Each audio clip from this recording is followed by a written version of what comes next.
Tito 2, versículo 11. Porque la gracia de Dios se ha manifestado para salvación a todos los hombres, enseñándonos que renunciando a la impiedad y a los deseos mundanos, vivamos en este siglo sobria, justa y piadosamente. Ahora, subraya lo que vamos a leer hoy.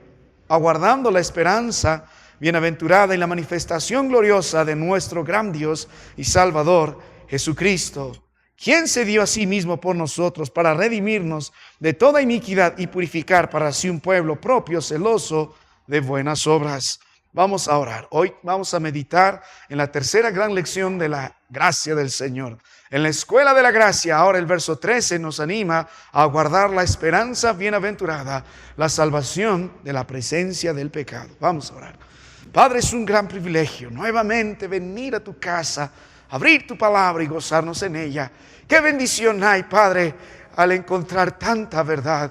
Te ruego que tu Espíritu siga obrando en nosotros de tal forma que no solo podamos creer esta palabra, sino podamos vivir esta palabra para ser hermanos conforme a la sana doctrina.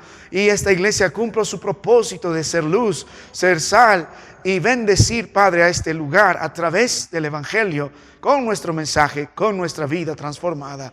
Ahora ayúdanos a gozarnos de la esperanza bienaventurada, Señor, mientras este corazón lata, hasta el momento que crucemos el valle de sombra de muerte, la esperanza en Cristo, de esa manifestación de gloria de su persona. Oh Señor, anima a cualquiera. Gracias porque un día nos librarás de este pecado, Padre, de este cuerpo terrenal. Bendícenos, en Cristo te ruego. Amén. Hermano, le invito a ocupar su lugar. En el año 1927 y un gran acontecimiento trágico también en los Estados Unidos llamó la atención de toda la nación. Una gran embarcación subterránea, un submarino, chocó con un crucero y de pronto el submarino empezó a hundirse cada vez más. Los rescatistas hicieron todo lo posible para tratar de alguna forma entrar a este submarino y sacar a las personas que estaban atrapadas. Como no había forma de comunicarse, la gente que estaba atrapada solamente golpeaba el casco y las personas de afuera intentaban saber cuál es lo que quieren. Así que se comunicaron a través de código Morse y la pregunta de las personas que están atrapadas mientras el submarino está descendiendo era: ¿hay esperanza? ¿Hay esperanza? ¿Hay esperanza? El capitán a cargo de salvar a estos que están naufragando y pronto a perecer al fondo de las aguas, dijo también: sí hay esperanza, estamos trabajando en ello. Imagine un instante el corazón de los que están ahí atrapados. Saben que no hay manera de salir, saben que la probabilidad de existir es menos y preguntan, lo único que les puede sostener en pie: ¿hay esperanza? El capitán dijo: sí, hay esperanza. Pero al transcurrir el tiempo y las horas, las palabras del capitán fueron vanas porque finalmente perecieron. No hubo forma de rescatarlos.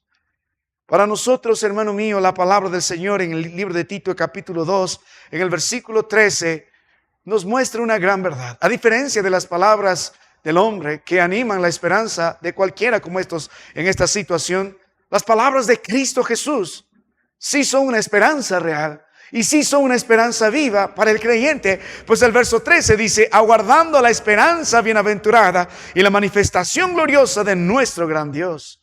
La palabra del Señor para nosotros es una palabra segura. Las promesas del Señor para nosotros son promesas que van a cumplirse. Y esto debe ser un hecho real en la vida del creyente, de tal forma que viva en esa esperanza, que corresponda a esa esperanza, que anhele esa esperanza, de tal forma, hermano mío, que anhele de todo corazón esa esperanza. Pero ¿en qué consiste esta esperanza? La palabra de Dios dice: es en primer lugar una esperanza bienaventurada, es una esperanza de gozo, es una esperanza de dicha. ¿Y en qué consiste la esperanza? De la manifestación gloriosa de nuestro gran Dios y Salvador Jesucristo. Cuando Cristo estuvo en medio de nosotros, hemos visto, Él ha sido la gracia del Señor encarnada. La persona de la gracia es Cristo Jesús y la encarnación de la gracia es Cristo Jesús. Los evangelios, como vamos a mirar con los niños, los adolescentes y los jóvenes, especialmente el libro de Juan, el último de los evangelios, predica el Hijo de Dios entre nosotros. Y la salvación está creyendo que Cristo es el Salvador y es el Hijo de Dios que ha descendido. Oh, la gracia de Dios encarnada es Cristo Jesús. Pero luego en el futuro, ¿qué tendremos? Vamos a tener la encarnación de la gloria de Dios. De eso se trata la manifestación gloriosa. Esa encarnación de la gracia ahora vendrá en la encarnación de la gloria. La encarnación de la manifestación gloriosa es Cristo. Su gloria. Veremos al Cristo glorificado volviendo por segunda vez. Mi amado hermano, ¿no abriga esto el corazón de alguno en su debilidad, en los días que languidece, o cuando el corazón piense que dejó su fuerza y los años están sobre nosotros? Esto debe avivar el corazón de cualquiera, sea un anciano, sea un joven, o nos encontramos de aquí a unos días en la presencia del Señor y antes de cruzar el río de la muerte. Esto debe ser el ánimo en cualquiera de ustedes. Un día el Cristo glorioso estará nuevamente con nosotros y nosotros transformados estaremos con Él para siempre. ¿Qué está predicando esta gran verdad? ¿Cuál es el anhelo de aquel que está enseñando esto? Pablo, él, vamos a ver a lo largo de todas las escrituras, su gran anhelo de estar un día en el Señor, en una gloria, transformado completamente, donde no hay más maldad, no hay más dolor, pero sobre todo no hay más pecado, no hay más este cuerpo que se inclina a lo malo. Así que el apóstol está esperando ese día, el apóstol anhela ese día, no solamente porque mirará cara a cara a ese gran Dios y Salvador Jesucristo en gloria y todo será real, sino que no habrá más maldad, no habrá más pecado. Sé que nos consolamos en el cielo cuando despedimos a alguien que sufría y decimos ya no está sufriendo más, ya no hay más dolor, y tiene toda la razón. Yo me acuerdo cuando el Señor en su gracia nos juntó al pastor Pablo, a mí y al pastor Wilfredo. Un día sin querer, un sábado, el pastor iba a viajar antes, pero dijo, quedémonos un rato a tener comunión. Y estábamos por la mañana ya como para almorzar, en la tarde, y recibimos una llamada. En nuestro amado hermano César de Jauja estaba mal en el hospital y ahora está en una situación crítica. Entonces partimos para allá, ni bien pudimos, llegamos a la hora de visita, entramos uno por uno a la unidad de cuidados intensivos y sí, se miraba a mi hermano tranquilo, pero todo el que está agonizando tiene este dolor, esta angustia. En su corazón, no sé qué pasaba en ese instante de mi amado hermano, ya no estaba muy consciente, no sé si podría escucharnos o no, con todos ustedes saben, las conexiones, el oxígeno, el aparatito de la máquina ahí, dando el control del ritmo de su corazón. Te digo, hermano, un día usted va a estar ahí, yo voy a estar ahí. Eso es normal, puede ser más pronto de lo que algunos piensan. Y el consuelo entre los hermanos cuando finalmente terminó, salimos de allí, es que allá no habrá más dolor y no habrá más angustia. Pero si conocías a este amado hermano César Núñez y sus hijos, sus nietos, sobre todo sus nietos son buenos chicos, de gran bendición, tanto varones como señoritas están siendo de gran bendición. Lauren Jauja en estos días, conoces al varón por el trabajo que ha hecho en su familia. Y la verdad, ahí lo conoces. Su verdadero ministerio es su familia. Puede decir lo que quiera, pero lo que ha producido es lo que es. Por eso Dios dice, mira a él y mira a su familia. Porque eso hace de verdad el carácter de un verdadero creyente. Eso es su ministerio. Su ministerio. Entonces, nos consolamos en ello diciendo, gracias al Señor por el hermano. No habrá más dolor. Pero si conocías al hermano, él anhelaba estar en la presencia del Señor por sobre todas las cosas, porque no habría más maldad, no habrá más pecado con que luchar. Cada vez que tenía el privilegio de orar con él en Jauja, su oración era esa: Señor, perdóname, Señor, perdona. Pero mi conversación con él, entre broma y broma, un día en el cielo no habrá más pecado, un día no habrá más tentación, un día este cuerpo no podrá más afrentar al trono de la gracia. El anhelo del creyente debe ser ese, y la promesa del Señor es eso.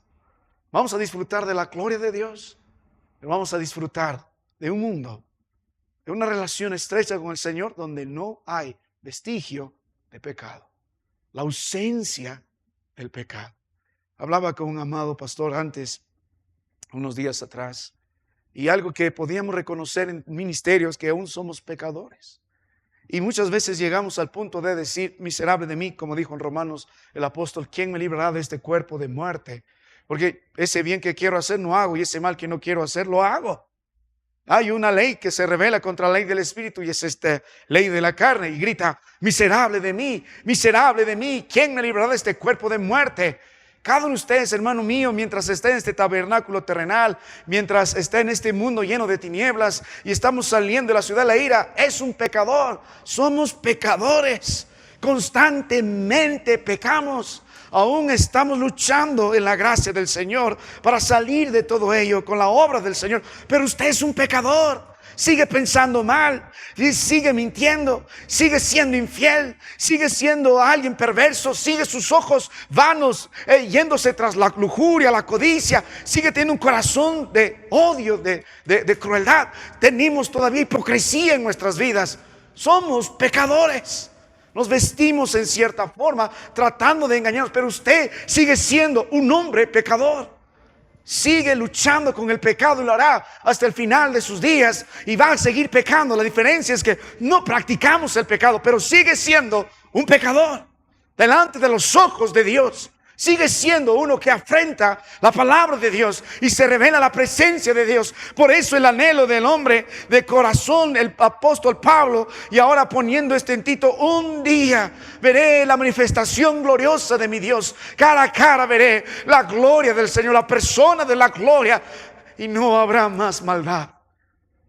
El corazón del pastor con que hablaba decía, lo que más voy a dar gracias al Señor es que no voy a fallarle más a mi Dios. No voy a fallarle más. No voy a doler más su corazón, porque no habrá más pecado. No habrá más maldad. Este cuerpo irá nuevamente al polvo, pero Dios nos dará un nuevo cuerpo. Oh, cuando establezca ese cielo y esa tierra nueva, no habrá más maldad. No habrá más pecado. Así que vuelva a la palabra de nuestro Dios, hermano mío. Qué esperanza en la que usted y yo debemos meditar hoy. Qué verdad en la que usted y yo debemos meditar. Vuelva a la palabra de nuestro Dios. Al libro de Tito, al capítulo 2 y el versículo 11 dice, porque la gracia de Dios se ha manifestado para salvación a todos los hombres. Recuerda que este mensaje está más o menos en el año 60 después de Cristo. Está siendo llevado a las iglesias que se ubican en la gran isla de Creta. La palabra de Dios ya nos mostró que las iglesias están enfermas, malos hombres predicando un mal mensaje, malas prácticas. Tenemos familias destruidas, tenemos testimonio destruido y también tenemos la comunión destruida.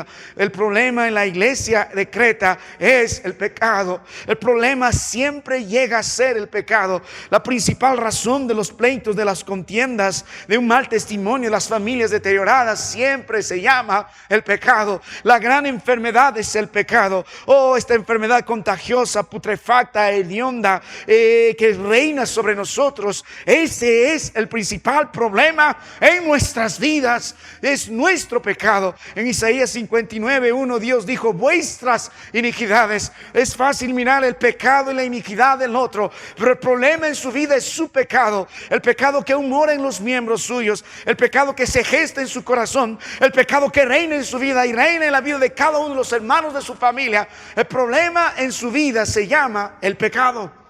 El pecado, su maldad, su mentira, su rebeldía, su inmoralidad, su corazón soberbio, avaricioso, infiel, asesino. Ese es el problema en su vida, su pecado.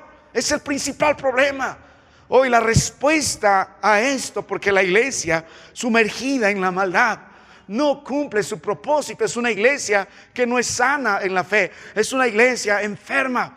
El pecado nos mostró iglesias paralíticas, nos mostró iglesias tibias, nos mostró iglesias muertas, nos mostró iglesias llenas de inmoralidad, nos mostró iglesias engordadas en sí mismas, nos mostró iglesias cuyo Dios ha sido rechazado, el Cristo está a la puerta, nos mostró iglesias que no cumplen su afán y su propósito de glorificar al Señor y predicar el evangelio hasta lo último de la tierra. Oh, si la luz se desvaneciere, ¿de qué sirve? Si la sal deja de ser salada, no sirve más para nada, sino ser echada afuera y hollada por los hombres. A partir del libro de Mateo capítulo 5, si no me equivoco, a partir del verso 13 en adelante. Pero si el creyente deja de cumplir su función, ¿qué somos? El pecado es el problema. Nuestras maldades son los problemas. El pecado que tapamos todos los días es nuestro problema. El domingo vamos a ver una de las razones por la que la economía en nuestras vidas siempre es un gran problema. Es porque muchas de las razones están mal. Hay pecado. Hay pecado. Dios nunca va a bendecir el pecado. Él nunca bendice la fornicación. Él nunca bendice el adulterio. Él nunca bendice el ser ladrón, el ser mentiroso. Él nunca bendice el odiar al otro. Él nunca va a bendecir el pecado. Dios y el pecado no se llevan. Él castiga el pecado. Ahora, por eso apareció la gracia de Dios. La respuesta es la gracia de Dios para que la iglesia viva conforme a la sana doctrina. Para que el pastor y los diáconos vivan conforme a la sana doctrina, los varones mayores, las mujeres mayores, las señoritas y los jóvenes y cada miembro de la iglesia viva conforme a la sana doctrina. La respuesta es la gracia de Dios, porque no es una obra humana. Usted puede poner el empeño, el interés, el constante esfuerzo de querer ser bueno, pero si no tiene una nueva naturaleza en Cristo es imposible, ni quiere ni puede. Ha caído en la peligrosa trampa de la religión. Así que la palabra del Señor nos está ayudando en el versículo 11. La gracia de Dios lleva a todos los hermanos a la escuela de la gracia de Dios. Ellos necesitan disfrutar del poder de Dios para salvación. Para salvación. ¿Quién puede lidiar con el pecado? ¿Cómo podemos ser libres del pecado? De eso se trata la salvación, de libertad. ¿Quién puede ayudarnos? Solamente la gracia de Dios, que es manifestada en Cristo Jesús. Y Él nos ha otorgado 4 grandes lecciones. Usted puede hablar de la gracia, puede cantar de la gracia, puede predicar de la gracia, puede jactar de la gracia, puede identificarse con alguna iglesia que ama la gracia del Señor. Pero hasta que usted no experimente el poder de Dios en la salvación de su vida, sobre el poder del pecado, sobre la pena del pecado, y como vamos a ver hoy, sobre la presencia del pecado, usted no entiende la gracia de Dios.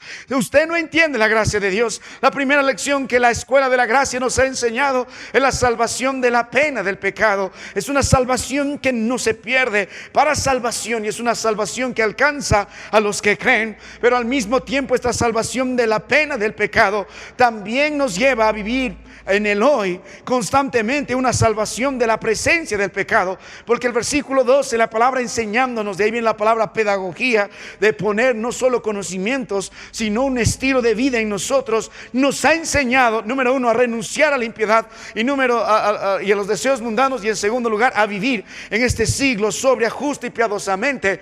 Esta es la salvación del poder del pecado, del poder del pecado. Hay muchos programas de rehabilitación donde se invierten grandes cantidades de dinero para que uno se deje ser libre del alcohol, o se deje ser libre de cualquier otra droga, y más que nada te quitan algo y en lugar de librarte verdaderamente te dan otra cosa a la que tú eres adicto. En el mundo no hay salida, no hay salida. He visto muchas de este tipo de reuniones, por ejemplo de Alcohólicos Anónimos. Puedes intentar humanamente, psicológicamente, todo lo que quieras, pero ¿quién nos librará del poder del pecado? Solamente es la gracia de Dios. Hay algunos amados hermanos de nuestra iglesia que trabajan en la área de salud, otros en el área de salud mental. Y muchos de ellos han llegado a cierta verdad. Dijo, pastor, ni yo puedo con mis pecados, ni yo puedo con mis problemas. ¿Qué podré con los problemas del otro? Y terminan mandando a sus pacientes a la iglesia a escuchar la palabra de Dios. ¿Sabe, hermano mío? Si usted de veras es una persona creyente en Cristo, algo nuevo ha pasado en su vida. El poder transformador de la gracia del Señor nos ha enseñado a renunciar. No es solamente una vida que se somete a ciertos mandatos. La palabra de Dios nos ha enseñado que el Espíritu de Dios que mora en nosotros nos ha enseñado a renunciar voluntariamente al pecado, a la impiedad, a lo que ofende a Dios y a estos deseos mundanos, no solo a los actos consumados, sino a estos deseos libidinosos, pecaminosos, codiciosos. El simple hecho de desear algo que no agrada a Dios, Dios nos ha enseñado a renunciar, a decir no a ello. Ha cambiado el que tengo que hacer esto, no tengo que hacer esto por el que debo de hacer, porque quiero hacer, porque anhelo hacer, porque el creyente se deleita en hacer lo que Dios quiere que hace y aborrece lo que Dios quiere que pueda aborrecer. Y en esa verdad la palabra de Dios nos enseñó otra verdad, que ahora vivimos en este siglo, de nuestro estilo de vida, en la nueva vida en Cristo, en esta vida de luz, sobria, justa y piadosamente, y nos mostró toda esta esfera del verdadero creyente en la nueva vida en Cristo, en la libertad del poder del pecado, del poder de las mentiras, del poder de la inmoralidad, del poder del orgullo, del poder de la religión, del poder de cualquier maldad en nosotros. Ahora nosotros tenemos primero acá libertad, porque tenemos sobriedad. Ya no nos dominan nuestros deseos pecaminosos, nuestros malos pensamientos. Ahora tenemos control bajo la palabra de Dios, sobria, ahora justa. Ya no me domina la ira, no me domina el rencor. Ahora vivo justo delante de los demás. Dios transformó adentro, Dios transforma las relaciones que pueda tener con las personas en este mundo. Amo a mi hermano, no odio a mi hermano, amo a mi hermano, y también vivo de una forma piadosa. Esto es mi conducta delante de Dios. Hay temor de Dios, hay temor de Dios, el temor que hemos estado estudiando en Apocalipsis 4. Entonces hubo una transformación sobrenatural. Mi nueva vida en Cristo, mi estilo en vida en Cristo predica que he renunciado a la impiedad y los deseos mundanos, aborrezco el pecado, y Dios transformó adentro, Dios transformó todo lo externo, Dios transformó mi relación delante de Él. Así que es lo que nos enseñó sobre el poder del pecado. Es una salvación progresiva. Y entramos nuevamente a nuestro mensaje en el versículo 13, donde la palabra de Dios nos dice ahora nuevamente, aguardando la esperanza bienaventurada. Si somos salvos de la pena del pecado, si constantemente somos salvos del poder del pecado, por el poder del Señor en nuestras vidas, dunamis, esa dinamita, ese poder sobrenatural, ahora también tenemos la certeza de ser libres del poder, de la presencia del pecado. Vamos a meditar en ello un instante, hermano mío. Nuevamente el verso 13 dice, aguardando la esperanza. Primero quiero que medite en el tono del mensaje. Como Tito, hay problemas, Señor, en la iglesia. La iglesia está enferma. ¿Qué podemos hacer? La gracia del Señor. El problema es el pecado. Dios nos ofrece salvación de la pena, del poder, pero también vive en la esperanza. Y un día no habrá más maldad de la presencia del pecado. Por lo tanto, primero es una promesa, aguardando la esperanza bienaventurada y la manifestación gloriosa de nuestro gran Dios y Salvador Jesucristo. Es una promesa en el futuro. La gracia maravillosa nos da esta promesa, debido a que Cristo Jesús nos dio ya la victoria en la cruz, y nos dio victoria sobre la muerte, nos dio victoria sobre la muerte, que es las consecuencias del pecado. Ahora anticipamos el día en que no veremos más maldad. Anticipamos el día en que como creyentes seremos transformados por la gracia del Señor, en aquella bienaventurada promesa del Señor, esta bienaventurada esperanza, que un día miraremos a Cristo, gloria, gloria. Oh, Dios está diciendo a la iglesia, mientras vivas, Dios está diciendo a Tito, mientras vivas, mira, pon un ojo en el cielo, esperando pronto el regreso del Señor, esperando que este mundo termine y empiece un nuevo mundo en Cristo Jesús, un cielo nuevo y una tierra nueva. Mi amado hermano, el mundo, mientras hace promesas vacías, Cristo Jesús y su palabra y su promesa de vida eterna y su promesa de que va a regresar por los suyos, es una esperanza que trae gozo y es una esperanza real. ¿Por qué? Es la promesa que abriga el corazón del creyente, aviva su fe. Mientras vivimos en este mundo, vivimos esperando el retorno de nuestro Dios. Es una promesa, mi amado hermano, pero también es un estilo de vida. ¿Por qué? La Biblia dice aguardando. Así vivimos nosotros, aguardando, no solo en esta promesa, sino todos los días tomamos esa promesa y la ponemos en nuestro corazón, aguardando. Un día Cristo vendrá, un día no habrá más maldad, un día no habrá más pecado, aguardando, si sabemos que somos libres de la pena del pecado, del poder del pecado, con gozo, un día entenderemos cuán libre será este cuerpo, libre de la presencia del pecado, cuánto gozo habrá en nuestra vida cuando no haya más maldad. Oh, mi querido hermano, cuando miramos el corazón de uno de los hombres, que la Biblia resaltó que tiene el corazón conforme al de Dios, en el momento en que David corta ese manto y un pequeño canto del manto de Saúl, el corazón de aquel se compunge. Para muchos ha sido algo ridículo el poder sentirse mal. Ni siquiera tocaste al hombre, solo su ropa. Pero Dios dijo, es el ungido de Dios. David dijo, es el ungido de Dios. Yo ni siquiera debí haberle tocado. ¿Por qué? Porque el corazón del salmista era dócil al pecado y le dolía fallar al Señor. Cuando Dios le mostró la verdad de su terrible pecado al encubrir su adulterio y su asesinato, y escuchó las palabras del profeta Natán, tú eres aquel hombre. Por eso David escribe el Salmo 51, porque muestra un corazón totalmente dolido por el pecado. Él habla de maldades, él habla de rebeliones, él habla de iniquidades e impiedad que ha levantado ante el trono de Dios. Le duele el pecado, le duele, y le duele porque duele el corazón de Dios también. Oh, ese dolor, esa penumbra en el corazón, esas náuseas, ese sentimiento de fracaso, de asco, es lo que David anhela no volver a sentir más. Es lo que Dios promete, nunca más. ¿Sabe? Entre paréntesis, si usted es un verdadero creyente y no tiene un corazón dócil al pecado, debe examinar su vida. El verdadero creyente es dócil. Es dócil. Es dócil al pecado. No importa cuán grande es, cuán pequeño es. Él no quiere ofender al trono de la gracia del Señor. Pero si entre los muchos de nosotros no nos importa, miento, soy infiel, ¿qué importa? Ni se duele por el pecado, ni dice contra ti he pecado, ni mira su iniquidad. Oh, debe examinar su salvación, porque el verdadero creyente anhela el momento en que no habrá más lucha con el pecado, no habrá más un cuerpo que tienda a la maldad, no habrá más este tabernáculo pecaminoso, esta vieja naturaleza que se levanta, porque un día su Señor volverá, un día Él será transformado en gloria juntamente con su Señor, porque tendrá en Cristo esa esperanza. Entonces es una promesa para el creyente. Entonces el tono de esto es una advertencia, una enseñanza de un estilo de vida. La palabra de Dios dice en Romanos capítulo 8, verso 19 lo siguiente: porque el anhelo ardiente de la creación es el aguardar la manifestación de los hijos de Dios. En Romanos 8, 25, pero si esperamos lo que no vemos, con paciencia lo aguardamos. En Gálatas 5:5 la palabra de Dios dice, pues nosotros por el Espíritu aguardamos por fe la esperanza, la justicia. Es un estilo de vida, es un estilo. Así vive verdaderamente el creyente, mirando al cielo, anhelando la manifestación gloriosa de Dios, anhelando que no haya más maldad en su vida. Así vive el creyente todos los días.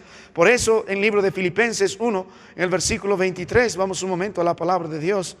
El apóstol Pablo predicó esta gran verdad. Mi esposa y yo seguimos estudiando el libro de Filipenses, y lo que nos llamó bastante la atención es el versículo 22, verso 21, perdón, porque para mí el vivir es Cristo, y que dice, y el morir es ganancia. Por eso el apóstol no tiene miedo a la muerte. Él está viviendo para el Señor y da algunas evidencias. Vive para la gloria de Dios y vive para la obra de Dios. Si usted dice, para mí el vivir es Cristo, usted debe vivir para la gloria de Dios, para que sea magnificado Cristo en su cuerpo, y usted debe vivir para el beneficio de la obra, para el beneficio de la obra de Dios. Entonces, pero si muero, es muchísimo mejor. Va a decir los versos que siguen, 22 y 23. Porque va a estar con Cristo cara a cara. Verá a su Señor. No más maldad, no más iniquidad. Mi amado hermano, eso avivó el corazón del creyente en el caso del apóstol Pablo. Eso debe animar nuestros corazones. Porque para mí el vivir es Cristo y el morir es ganancia. Oh, mi amado hermano, vuelva a la palabra de Dios, libro de Tito capítulo 2. Y quiero que note algo más en las Escrituras. Hemos estado mirando ahora la salvación de la presencia del pecado. La palabra de Dios nos está mostrando el tono de esta gran verdad. Oh, es una promesa. Oh, también nos anima a tener un estilo de vida aguardando, esperando. También se puede traducir constantemente en la expectativa, no de algo incierto como los que perecieron bajo ese submarino en las profundidades, sino bajo la palabra de nuestro Dios. Pero ahora entendamos el significado de esta verdad. Hemos visto un poco el tono, ahora miremos el significado de la verdad. Note la palabra de nuestro Dios: aguardando la esperanza bienaventurada y la manifestación gloriosa de nuestro gran Dios y Salvador Jesucristo, ¿Qué significa todo esto? ¿Qué es lo que el Señor está predicando en este encuentro futuro, bienaventurado, con Cristo Jesús? Lo que el Señor nos está mostrando es que Él traerá una total remoción y permanente de todo vestigio de pecado en nuestras vidas. No habrá ni siquiera rastro de maldad. Volvemos a la palabra de nuestro Dios en el libro de Romanos capítulo 8, del verso 22 al versículo 23. La palabra de Dios dice en estos versos que toda la creación gime a una y aún está con dolores de parto hasta ahora, y no solo ella, sino que también nosotros mismos, que tenemos las primicias del Espíritu, nosotros también gemimos dentro de nosotros mismos, esperando la adopción, la redención de este cuerpo, de este cuerpo de iniquidad, de este cuerpo de maldad. ¿Qué quiere decir todo esto? La palabra, nuevamente aguardando, tiene que ver con ilusión, tiene que ver con expectativa, un anticipo, pero certero. La palabra esperanza tiene que ver con algo que todavía obviamente no ha sucedido, pero tenemos la certeza y la confianza que va a suceder. No está hablando solo un deseo, no es un anhelo humano, sino tiene la certeza, tiene la garantía de parte de Dios que esto va a acontecer. Y por eso se llama bienaventurada, porque es dichosa, es dichosa. Hay verdad, hay felicidad, hay un gozo indescriptible sobre esto. Imagine mirar a Cristo, el Cristo glorioso. Imagínese vivir con Él sin pecado, sin maldad, sin las consecuencias del pecado, sin muerte, sin dolor, sin aflicción, sin llanto. ¡Qué vida en la que Cristo Jesús nos va a insertar en esta manifestación! Lo que está oculto ahora ha de ser descubierto. Se quitó el velo. Es la promesa del Señor, es la promesa del creyente. Y cada vez que el apóstol habla de esto, habla también de la venida de nuestro Dios. Cuando Él retorne, no más pecado, no más maldad. Volverá en gloria, volverá en poder.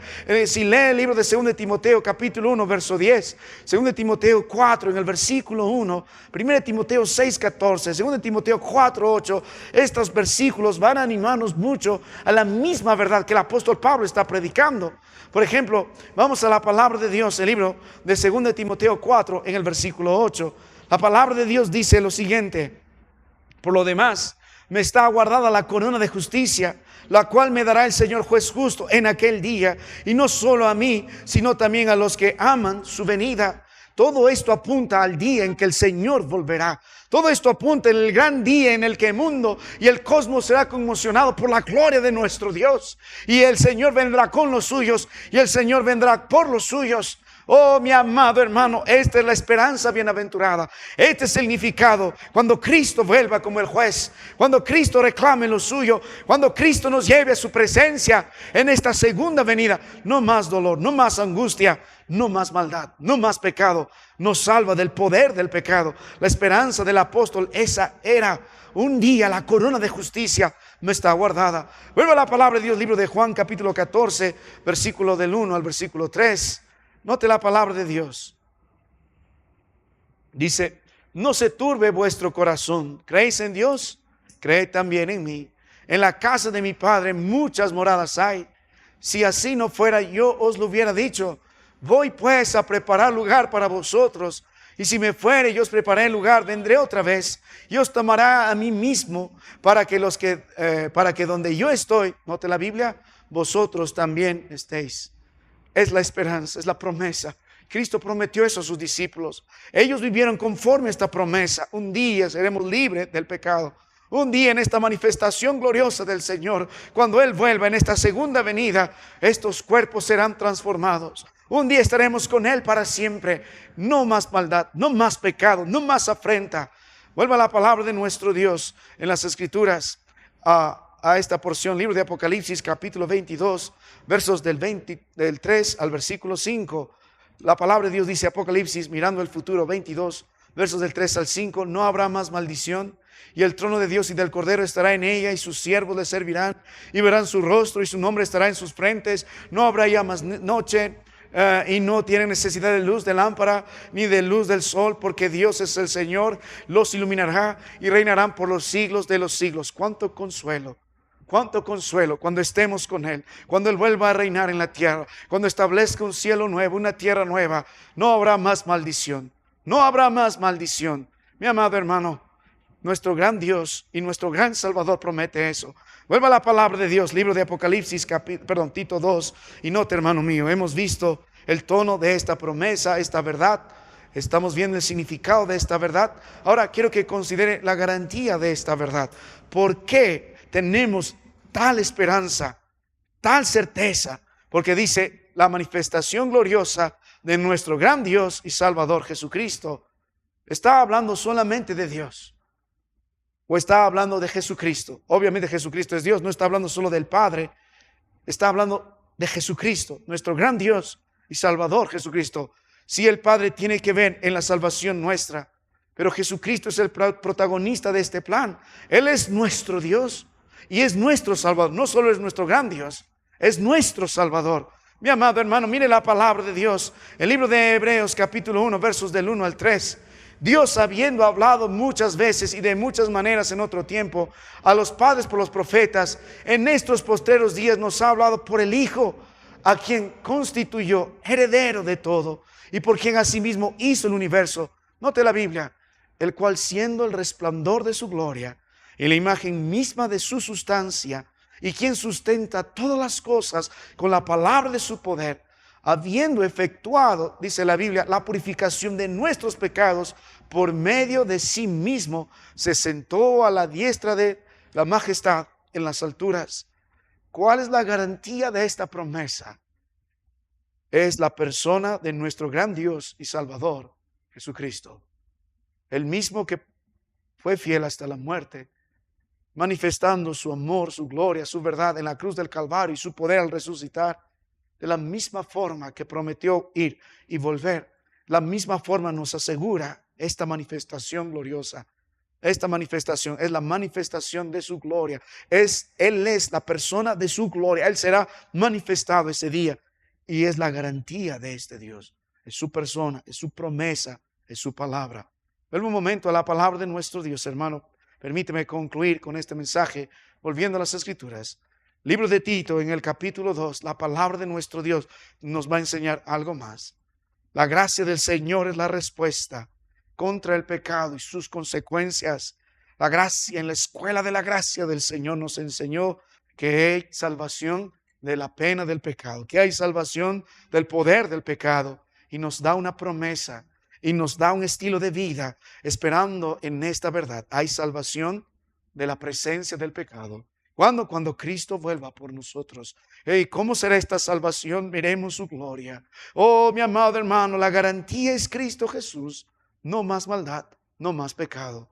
Mi amado hermano, la palabra de nuestro Dios nos enseña algo más. Volviendo al libro de Colosenses capítulo 3, verso 3, hay algunos aspectos que debe considerar al final. No solo el tono, no solo la verdad, no solo la garantía de la salvación de la presencia del pecado, pero note algunos aspectos para concluir. Vuelva a la palabra de Dios. Hay algunos detalles que debemos resaltar. Colosenses capítulo 3, verso 3 dice: porque habéis muerto y vuestra vida está escondida con Cristo en Dios. Verso 4. Cuando Cristo vuestra vida se manifieste, entonces vosotros también seréis manifestados con Él en gloria. Ahora, 2 de Pedro 3:13 dice: pero nosotros, 2 de Pedro 3:13, esperamos según sus promesas cielos nuevos y tierra nueva, en las cuales mora la justicia. Por lo cual, oh amados, estando en espera de estas cosas, procurad con diligencia ser hallados por Él sin mancha e irreprensibles y en paz. Mire, el último aspecto que debemos notar de esto es nuestra actitud. Sí vivimos aguardando esta promesa, pero ¿cómo respondemos a todo esto? ¿Cómo respondemos? Entendiendo que un día no habrá más pecado. Imagine un mundo donde solamente la justicia reina. Y no es nuestra justicia, es la justicia de Dios. Donde todos hacen lo recto. No habrá pleitos, no habrá contiendas, no habrá murmuración, no habrá mentiras, no habrá maquinaciones. Es un mundo perfecto porque está el Señor glorioso y no hay pecado. Hay santidad. Y la palabra de Dios nos anima en el libro de 2 de Pedro capítulo 3, en el verso 14, a vivir con diligencia. ¿Para qué? Para ser hallados por Él sin mancha e irreprensibles en paz. La vida que corresponde a esta promesa nos lleva nuevamente a meditar en el versículo 12. Una vida en santidad. Una vida que ama la verdad, que ama la justicia, que ama la piedad. Así vivimos. Es la mejor forma de corresponder esta salvación futura, esta salvación de ser salvos un día de la presencia del pecado, que el Señor nos prometió una y otra vez. Lograda porque Cristo volverá. La muerte nunca más tendrá victoria. El príncipe, los pastores estará con nosotros para siempre. Y vamos a estar en Él, en un mundo incorruptible, irreprensible, sin maldad, sin iniquidad. Y nuestra esperanza será vivir allí. Pero nuestra vida en esta tierra, mientras estamos aquí, mientras esperamos la morada eterna de esta gracia glorificadora, de esta vida nueva en Cristo Jesús, en los cielos por siempre, Él espera que amemos eso viviendo en santidad. El apóstol Pedro hizo el énfasis en el verso que hemos dado lectura al final, en el versículo 14, en 2 Pedro 3:14, por lo cual, oh amados, estando en espera de estas cosas, procurad con diligencia ser hallados por Él, sin mancha e irreprensibles. El verdadero creyente ama la santidad del Señor. Ama no ofender el corazón del Señor. Procura con diligencia presentarse a Dios mientras se espera. ¿Por qué? ¿Qué anhelamos en el cielo? ¿Qué anhelamos en el cielo? Sí, anhelamos muchas cosas. Gozo, no hay dolor, no hay angustia, no hay ataques, no hay peligro, las calles doradas. Pero como estamos viendo el libro de Apocalipsis, el anhelo del creyente es la presencia de un Dios glorioso y una adoración eterna. Pero la palabra de Dios hoy nos enseña que en esta promesa también el creyente anhela la ausencia del pecado. Y si usted no vive en santidad estos días, y si usted no considera constantemente su vida y no se examina a la luz de la palabra de Dios y sigue siendo el mismo pecador de siempre, ¿qué espera en el cielo? Si ama el pecado, ¿cómo va a anhelar la ausencia del mismo? Si no aborrece el pecado, ¿cómo anhela esta esperanza bienaventurada en los cielos? Porque el atractivo del cielo es la vida gloriosa y la vida en santidad con el Señor. Es la promesa. Cuando usted vuelve a las Escrituras, vamos a la palabra de Dios y con esto vamos a terminar. Libro de Romanos, note la Biblia. Libro de Romanos, note la palabra de Dios en el capítulo 7, note la Biblia, note la palabra de Dios en el versículo 19. La palabra de Dios dice, porque no hago el bien que quiero, sino el mal que no quiero, eso hago.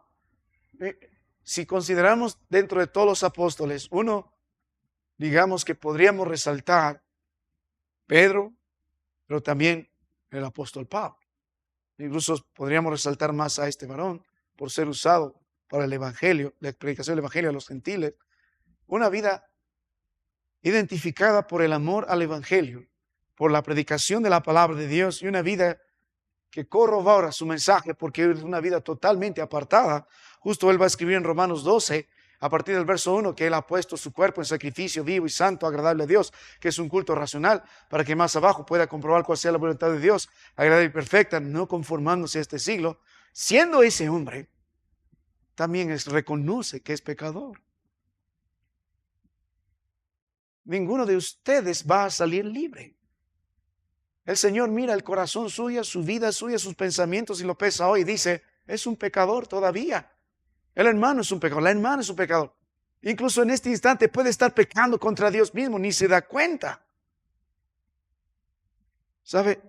Cuando volvemos a la palabra de nuestro Dios, el apóstol entiende, no hago el bien que quiero, sino el mal que no quiero, eso hago. Y usted también, eso hace. Y si hago lo que no quiero, ya no lo hago yo, sino el pecado, ¿qué dice? Que mora en mí. Así que queriendo yo hacer el bien, hallo esta ley, que el mal está en mí. Porque según el hombre interior me deleito en la ley de Dios, pero veo otra ley en mis miembros que se revela contra la ley de mi mente y que me lleva cautivo a la ley del pecado que está en mis miembros. Y cuando llega a ese punto, nota la expresión del apóstol con frustración, con verdad. Dice, miserable de mí. Es la verdad. Cada vez que usted nuevamente peca, cada pecado suyo está ofendiendo la soberanía de un Dios santo. Está escogiendo su voluntad por la voluntad de Dios. Y eso afrenta a Dios. Eso desata la ira de Dios. Y el apóstol Pablo lo entiende y por eso grita Miserable de mí. Cada vez que usted peca podemos decir lo mismo. Miserable de usted que miente, miserable de usted que es infiel, miserable de usted que es inmoral, miserable de usted que es egoísta, miserable de usted que es orgulloso, miserable de nosotros que también vivimos en la iniquidad presente en nuestros miembros. Miserable de nosotros. Esta palabra miserable tiene que ver con alguien que perdió toda gracia. Y la pregunta que es, ¿quién me librará de este cuerpo de mente? Porque este pecado todavía está presente en nuestro cuerpo. ¿Quién me librará de este cuerpo de muerte? El anhelo del apóstol era muchísimo mejor morir, porque no más maldad. Anhelaba la presencia de su Dios en esta venida, porque no más iniquidad. Anhelaba esa transformación gloriosa en el Señor, porque no más maldad, no más pecado, no más grito, miserable de mí. Ahora, cualquiera que lucha con el pecado, cualquiera que constantemente ve presente la maldad en su vida y vive en sus consecuencias, dentro de ellas no solo es muerte, sino nunca va a encajar en la voluntad de Dios mientras viva constantemente en el pecado. La respuesta está en el versículo 25. Gracias doy. ¿A quién? A Dios. ¿Por quién? Por Jesucristo, Señor nuestro. La respuesta sigue estando en Jesucristo. Él es nuestro Señor y Salvador. Él vino para darnos libertad del pecado, salvación de la pena, del poder, y nos asegura un día en la presencia. En la presencia. Si usted vive esperando con gozo el retorno del Señor, debe amar la santidad. Debe amar ser hallado sin mancha, irreprensible. Una vida constantemente apartándose del Señor y volviendo otra vez al Señor Jesucristo. Mi amado hermano, la palabra de nuestro Dios nos animó hoy día a entender la lección de la gracia sobre la salvación de la presencia del pecado. Y la otra semana vamos a concluir con este versículo y este capítulo 2, especialmente el verso que viene y los dos versículos que vienen, y luego viene el capítulo 3, viendo la salvación de la posesión del pecado, de la posesión del pecado. Vamos a terminar en oración. Padre, te doy gracias porque nos das tu palabra nuevamente. Mi Dios, tú sigues siendo bueno a pesar que nosotros seguimos siendo malos. Tú sigues siendo fiel aunque nosotros no somos fieles. Padre, te rogamos que tengas misericordia de nosotros, hombres pecadores, que debemos decir con toda verdad, miserable de mí. Hoy pequé, miserable de mí. Hoy miré mal, Señor, miserable de mí. Hoy, Padre, no hice lo que debía hacer, miserable de mí. Hoy tuve un mal pensamiento, miserable de mí. Pero gracias a Cristo Jesús, nuestro poderoso Salvador, que ya nos dio la victoria sobre el pecado en esa cruz del Calvario y resucitando, Padre. Gracias por la nueva vida en Cristo. Libéranos realmente, Señor. Haz que estos hermanos vivan en la victoria tuya, que puedan seguir creyendo en Cristo Jesús, invocándole todos los días, aguardando un día esa presencia gloriosa tuya, donde no habrá más maldad, no más pecado, no haremos doler más el corazón tuyo, Señor. Mientras tanto, enséñanos a no practicar más el pecado, a amar más la presencia de nuestro Dios y su santidad. Gracias por la gracia tuya. Gracias. En Cristo bendice tu palabra. Amén.